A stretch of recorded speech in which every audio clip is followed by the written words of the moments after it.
Komisi Pemilihan Umum menegaskan tidak akan mengubah format debat Capres-Cawapres karena telah disepakati oleh seluruh tim sukses. Sikap KPU ini untuk merespons pernyataan Presiden Joko Widodo yang meminta agar debat Capres-Cawapres diformat ulang. Menurut Presiden, debat putaran ketiga kurang mengedukasi pemilih karena lebih banyak menyerang sisi personal. Ya, lantas dengan ditolaknya perubahan format ini, akankah debat kembali menyerang personal? Selain itu, pemirsa, sebesar apa sebenarnya pengaruh kemenangan di debat terhadap peningkatan perolehan suara?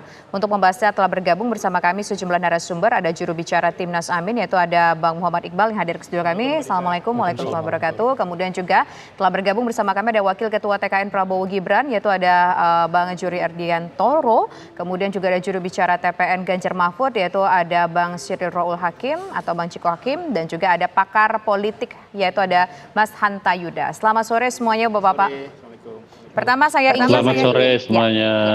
ingin ke Bang Muhammad Iqbal terlebih dahulu. Mengenai soal format debat yang ternyata kata KPU karena ini sudah disepakati maka tidak akan diubah. Apakah format tersebut sudah format yang terbaik? Apakah kira-kira nanti akan ada pula bentuk serangan-serangan personal atau berupaya ada bentuk hal lain selain visi dan misi yang akan digali? Ya, saya kira memang pertama tidak tepat juga Pak Jokowi mengomentari itu. Karena ini kan ibarat arena permainan sedang berlangsung dan dalam konteks ini Pak Jokowi sebagai penonton. Jadi kami melihat bahwa apa yang sudah disampaikan KPU itu tengah tepat. Justru yang kita antisipasi justru pasca debat. Makanya saya beri pantun kecibur makan ketupat, pulangnya lewat Bekasi. Kalau sudah selesai debat, jangan memprovokasi. Karena ada paslon yang setelah debat bertambah pendukungnya dia mengatakan goblok, tolol ya, itu yang justru berbahaya. Jadi justru itu yang harus disikapi oleh KPU, Bawaslu, bahwa tidak boleh memprovokasi orang lain karena itu adalah sebuah perilaku yang tidak negarawan. Bentar Bang, ini harus kita coba supaya nggak ada salah paham juga. Siapa yang memprovokasi di sini? Kalau menurut dari Amin sendiri. Ya 02 kan Pak Prabowo di hadapan para pendukungnya mengatakan Pak Anies goblok dan tolol. Itu sesuatu yang tidak mendukasi. Kalau live gini sore agak susah kita Bang ini. Ya, karena itu jelas, itu ada videonya di mana-mana gitu loh. Artinya rakyat juga memilih, walaupun yang nggak ngucapin dia langsung, tetapi kan dia menanyakan kepada tim yang membuat pilihan, ya pintar atau goblok. Ya tentu saja ini sesuatu yang menyedihkan ya bagi bangsa ini. Justru itu yang harusnya kita antisipasi, karena itu tidak mendidik. Justru di luar arena debat yang tidak mendidik. Kalau di debatnya diem, nggak bisa jawab, ngajak ngopi lah, rahasia negara lah. Justru masyarakat yang anehnya mengatakan waktu sulit, tetapi jubirnya bisa menjelaskan dalam 1-2 menit.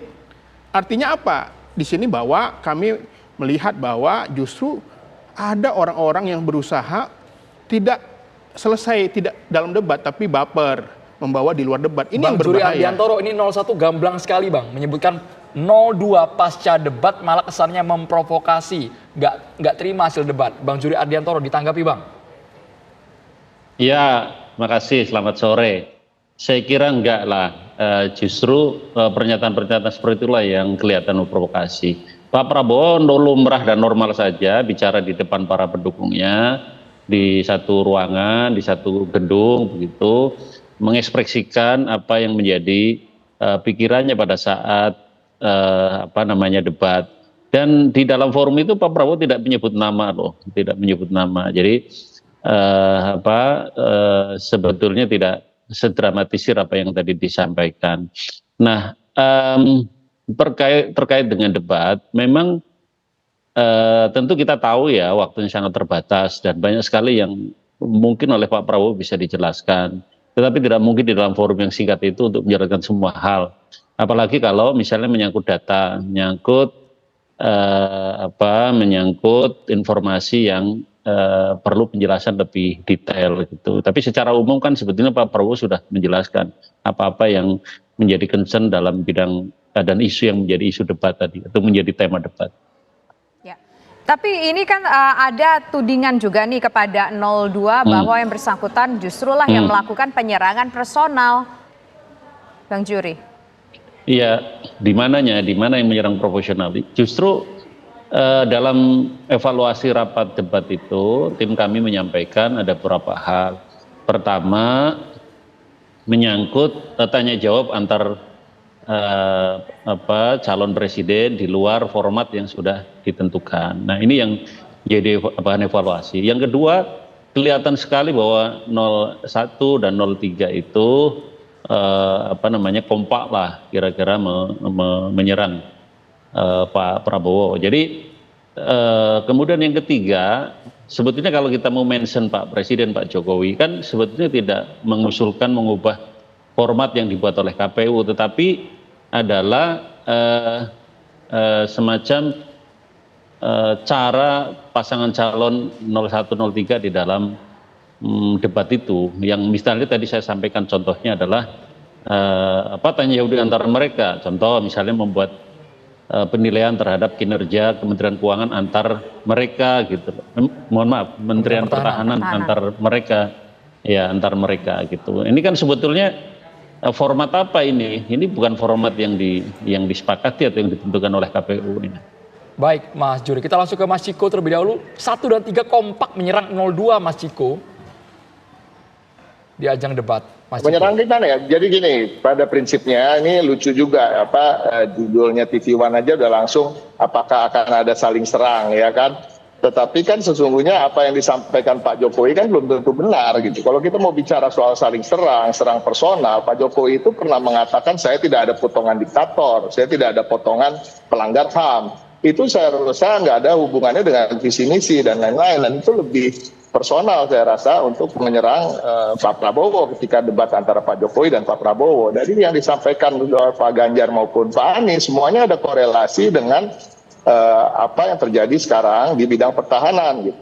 Jadi ketika Pak Ganjar menyampaikan misalnya soal indeks-indeks yang ada gitu kan, itu kan semua indeks yang berkaitan dengan pertahanan maupun keamanan. Ya, itu prinsipnya seorang Menteri Pertahanan harusnya juga menguasai, karena dia harus tahu di mana posisi Indonesia hari ini dalam bidang pertahanan maupun keamanan. Nah itu kan nggak ada masalah saya rasa, dan itu nggak ada apa-apanya dibanding dengan melemparkan singkatan seperti SGIE atau SGIE. Nah itu sama sekali yang justru lebih aneh daripada mengumumkakan indeks ya. Nah kalau saya bilang soal Pak Anies, bukan membela Pak Anies kan ada korelasinya juga. Dia bilang soal bahwa masih banyak prajurit yang belum punya rumah. Nah, jadi semuanya ada hubungannya dengan apa yang menjadi bidang yang dianggap adalah bidang yang dikuasai betul oleh Pak Prabowo. Nah, kan itu kan hanya ingin membuktikan, kita dalam debat ini, debat itu kan ingin membuktikan bahwa lawan debat kita itu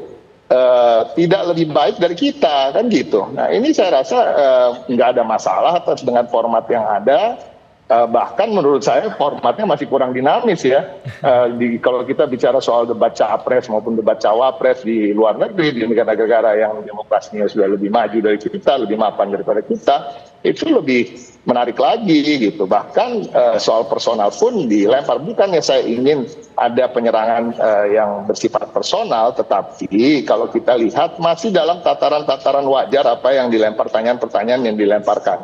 Jadi ini jangan sampai kalau kita tidak bisa menjawab pertanyaan, lalu kita bilang kita diserang, lalu kita bilang kita dibully gitu. Tapi kan sosok seorang Prabowo juga bukan sosok yang bisa dibully oleh siapa-siapa. Kita tahu setelah debat tadi kan disampaikan juga sama Mas Iqbal gitu, apa yang dia lakukan, apa yang dia sampaikan ke publik itu kan semakin terang bahwa dia bukan sosok yang biasa dibully dan bisa dibully, bahkan biasa membuli orang mungkin. Nah ini juga sampai hari ini kan beberapa rentetan pidato-pidatonya Pak Prabowo itu juga semakin keras, semakin menunjukkan karakter aslinya yang memang selama ini dicoba ditutupi dengan citra-citra yang lain seperti gemoy dan lain-lain. Tapi saya merasa format yang sekarang justru malah masih kurang dinamis gitu, masih kurang bisa menguliti visi misi atau gagasan atau rekam jejak dan apa saja yang pernah dicapai dan dilakukan oleh para capres dan cawapres dalam mengemban jabatan-jabatan sebelumnya misalnya. Gitu. Saya kasih contoh deh, Pak Ganjar sendiri beberapa waktu kemarin sudah menyampaikan, kan ditanya wartawan nanti ketika debat cawapres masalah nggak kalau ditanya soal wadas dan lain-lain. Jadi awal kita katakan nggak ada masalah, bahkan kita ingin semua menjadi terang benderang. Jadi debat ini adalah ajang untuk memberikan keterangan yang terang benderang kepada publik gitu, tentang siapa kita, apa visi misi kita, apa saja yang kita pernah kerjakan ketika kita mengemban suatu amanah yang diberikan kepada kita. Oke, baik. Nanti saya ke Mas Hanta Yuda. Mas Hanta Yuda, ini kan setiap pihak punya perspektif yang berbeda soal menyerang secara personal. Ini penyerangan atau bukan begitu. Nah, kalau menurut Mas Hanta Yuda sendiri, apakah hal yang sudah terjadi kemarin ini bisa dikatakan banyak unsur penyerangan secara personal di sana? Yang dikatakan penyerangan personal itu yang gimana, yang bukan itu yang gimana? Nanti akan kita bahas usai jeda berikut. Kami kembali sesaat lagi.